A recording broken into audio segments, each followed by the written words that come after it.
morning, good morning, good morning. Welcome to the stage of Nixon TV, the official stage of Scouts who wanna know.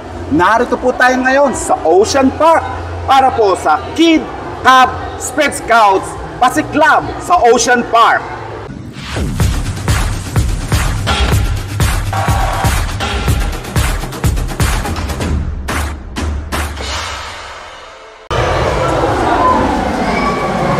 Kasama po natin ang libu-libong mga Cub Scout, Kid Scout at syempre mga Sped Scout at ang mga magulang para po sa isang araw na kasiyahan dito po sa Ocean Park. Marami po silang matututunan, hindi lamang dahil sila ay magkakandak ng mga activities, kundi makakapiling pa nila ang kanilang mga magulang para sa isang araw na bonding.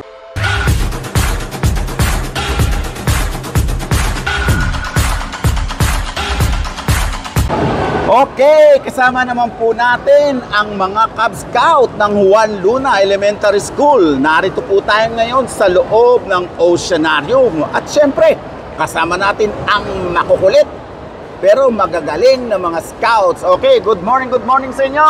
Good morning po, sir. Ano pangalan mo? Carl. Ikaw? Cedric. Jess. Ikaw? Kyle.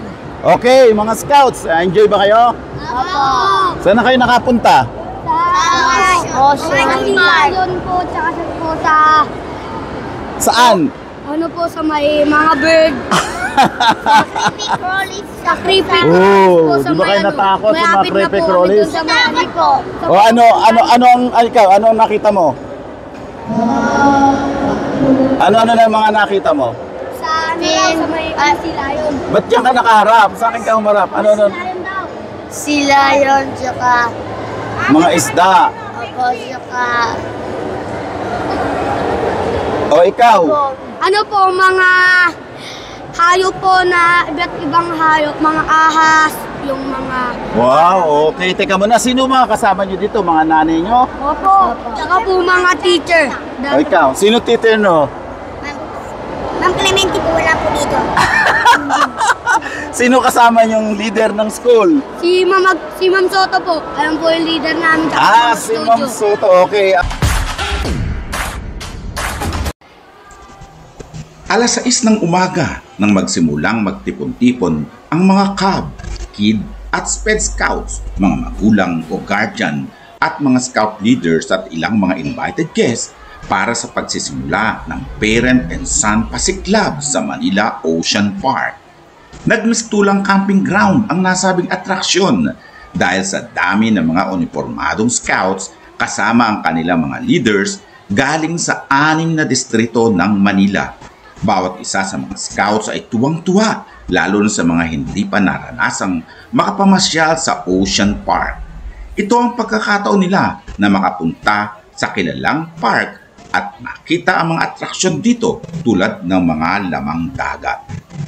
Ang Council Kid, Cub, Boy at Sped Scouts Parent and Son Pasig Club ay isa sa malaking aktibidad ng Manila Council ng Boy Scouts of the Philippines bago pa man matapos ang taon. Ito ay nagsimula na ring maging Christmas Scouting event. Ito ay naglalayong mabigyan ng kakaibang karanasan ang mga kabataang miyembro ng Scouting sa Manila at maturuan sila ng tamang pagmamahal at kung paano pangalagaan at kalingain ang kalikasan. Ito ay isa ring paraan na magkaroon ng bonding sa pagitan ng mga batang scouts kasama ang kanilang mga magulang. Bukod pa rito ay tinuturuan din ang mga kabataan ng tamang paraan ng pagbibigay kaalaman sa kanilang kapwa scout. Hinati sa 3 grupo ang mga scouts upang lahat ay magkaroon ng pagkakataon na malibot ang buong atraksyon. Ang opening ceremony ay ginanap sa Aquatica na sinundan naman kaagad ng Sea Lion at Bird Show.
Ang Cub Scout ay tumutulong sa pagsulong ng kawan. Ang Cub Scout ay nagsisikap upang maging kapaki-pakinabang. The Scout Code and Law. On my honor, I do my best to do my duty to God and my country, the Republic of the Philippines, and to obey the Scout Law. To help other people at all times, to keep myself physically strong and mentally awake and morally straight. The Scout is trustworthy, loyal, helpful, friendly, courteous, kind, obedient, skillful, thrifty, brave, sweet, and reverent. The Boy Scouts of the Philippines mission and vision. Vision, foremost in preparing the youth to become agents of change in communities guided by the Scout Code and Law. Mission, to help the youth develop values and acquire competencies to become responsible citizens and capable leaders upon the Scout Code and Law. At isa pong maganda dito sa ginagawa natin ngayon, hindi lang tayo basta namamasyal sa Manila Ocean Park. Nagkakaroon tayo ng bonding sa ating mga magulang, sa mga anak, sa kabila ng busy schedule. Nandito tayo ngayon, nagkakaroon ng family bonding. Ito po yung paraan na nagbabangko ang magulang at bata. At ano po ito ang importansya ng bonding ng magulang at saka bata ng anak. Remember, that leads to a social, emotional, cognitive development ng ating mga anak. So ang Boy Scout, ituturo na ating mga guro na maging disiplinado ang mga bata mula pa lamang sa kanilang murang edad.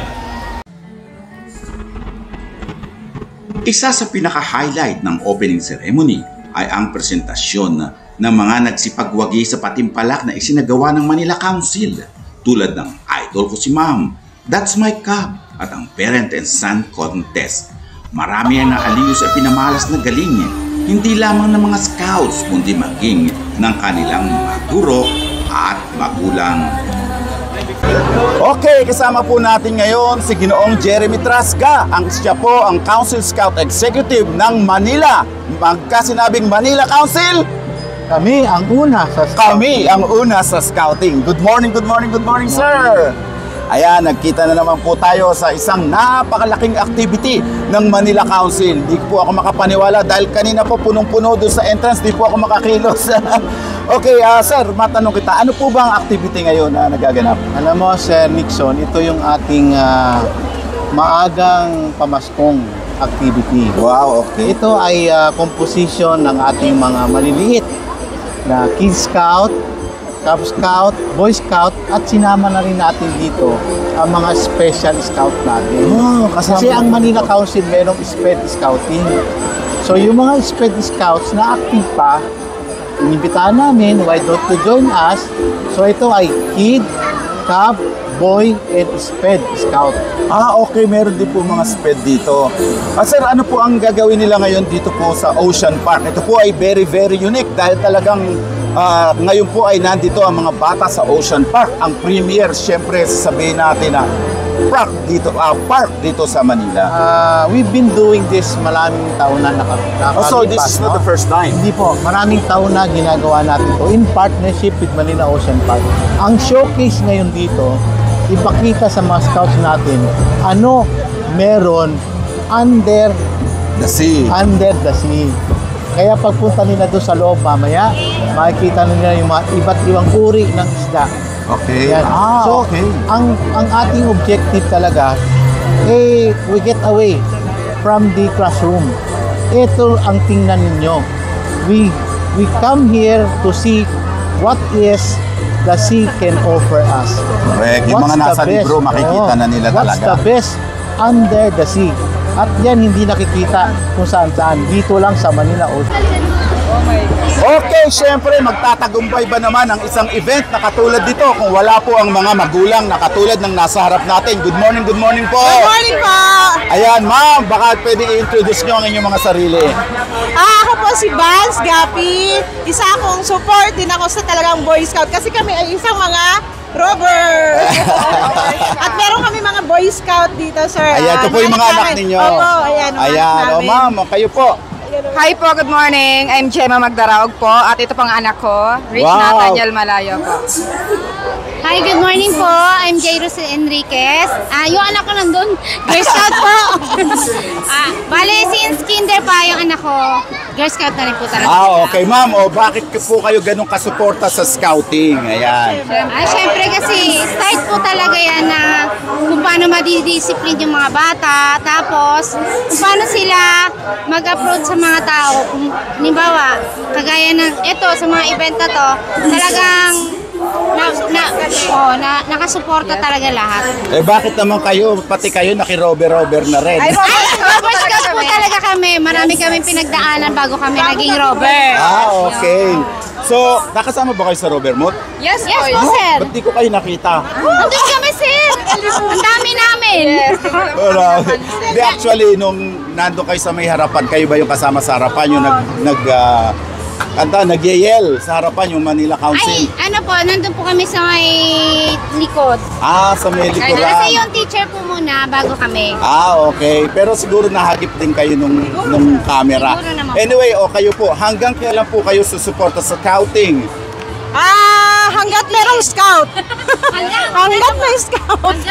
Magsusupport tayo. Tagka muna, ang inyong mga labi-dabi ba? Suportado sa inyo? Walang problema, sir.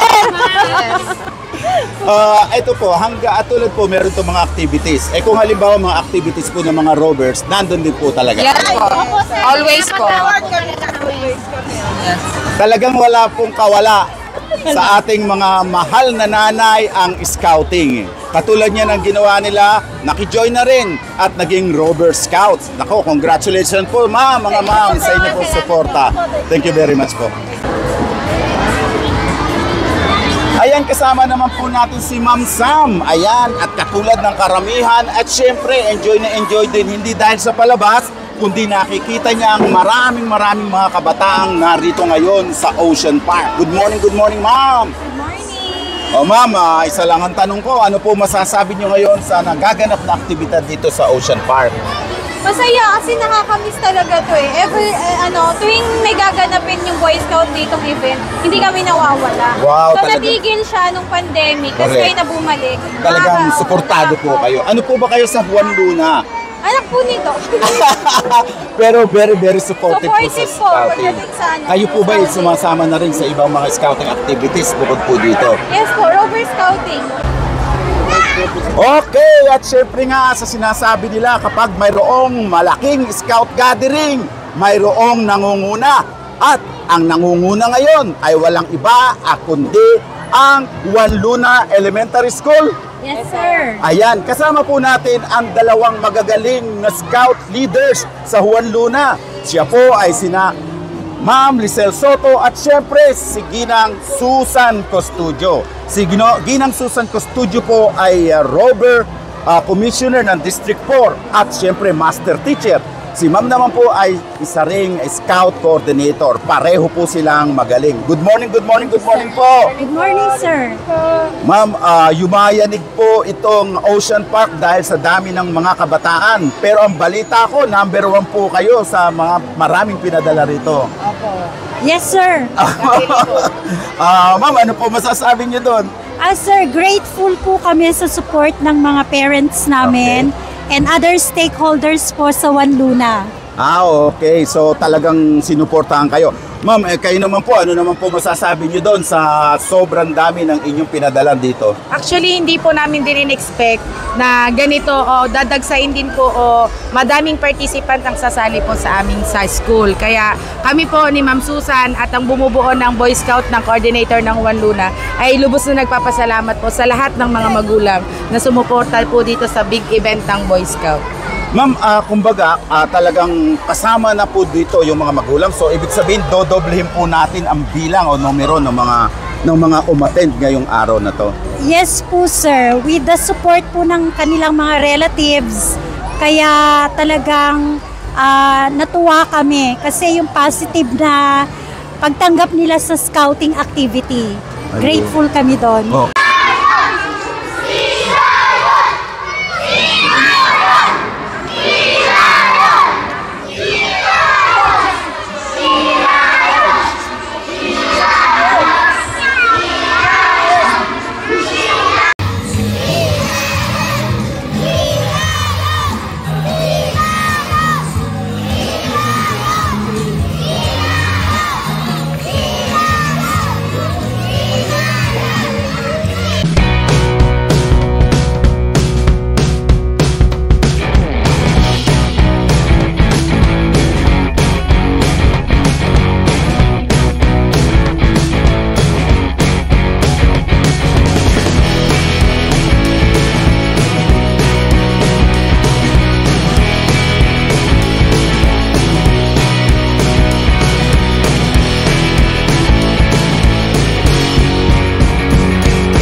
Matapos ang kanilang panonood sa Sea Lions Show, ay nagtungo naman sa iba pang atraksyon ang naunang grupo.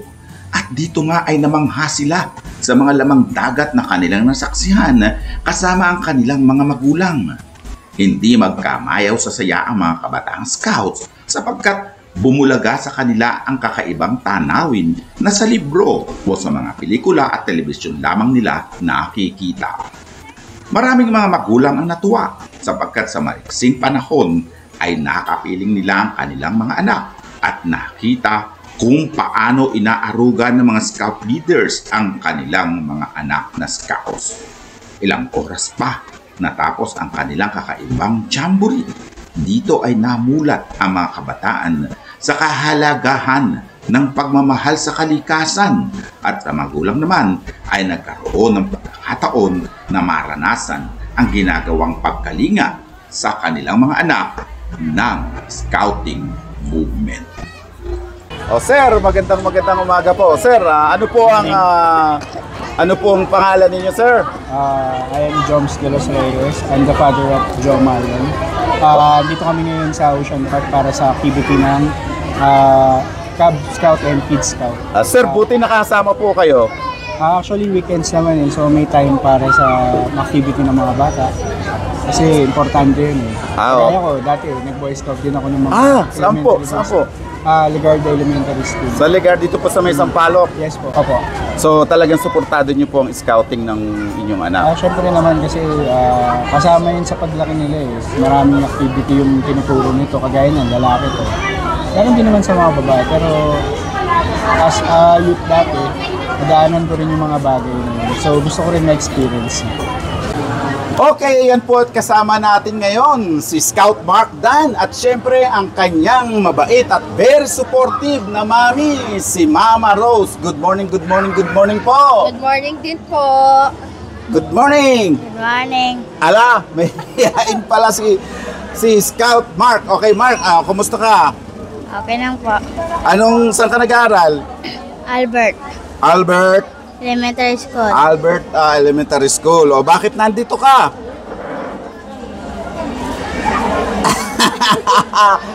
Okay, kasi kasama mo ang iyong mga kasamahan sa scouting, correct? Ma'am, kayo, buti po nasamahan nyo ang yung anak dito sa ano sa... Ay, opo, first time lang din, kaya kahit pa paano ma-enjoy din yung pagpunta dito sa Ocean Park. Ayan.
Isa ang malinaw na tumatak sa kaisipan ng mga kabataang scouts sa pasiklab na ginawa ng Manila Council.